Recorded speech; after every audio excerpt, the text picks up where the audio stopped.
Naturally at home outdoors, Zack grew up in Hermanus.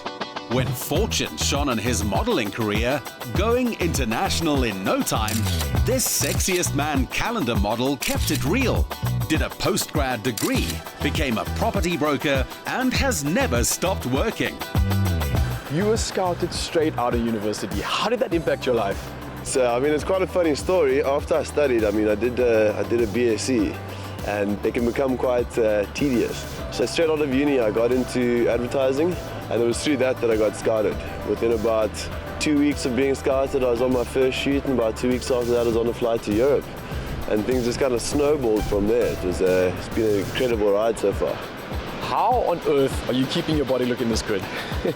Yeah, so when it comes to fitness, I'm an ambassador at Sweat 1000 in DUC. So that's kind of my base for functional training and fitness. Like out of those hours, if I'm busy and I can't make a class or make it to the gym, then my apartment, I've got a gym.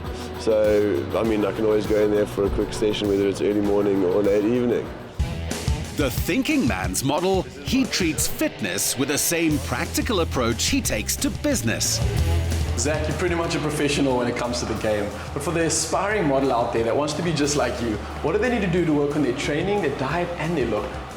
So I think what's most important that the guys identify with their body types, and they kind of figure out whether they're destined to be the more fitness realms or the fashion guys or anywhere in between. And with that would come, a standard diet plan. Just keeping healthy, I think is balanced, and just general training, a good blend between cardio and weight training, resistance. But ultimately, the guys don't want to get too big. I think that, especially in South Africa, there's this big buff mentality. Guys want to see how much they can bench press and whatnot. And if you get too big, you're not going to fit into their sample sizes. So ultimately, that would become a challenge. Who inspired you to adopt such a hard work ethic? I'd say it's my father. He's been a strong figure within my life. Ever since a young age, his work ethic and generosity has been something that's been a cornerstone for me to lean on in times of need and inspiration. Friendship is also an important part of his life, and in his spare time, he enjoys a rooftop braai. You've clearly spent a lot of time with him, so tell me something that we don't know about Zack. The one thing that I realized about Zack that's something you don't really expect.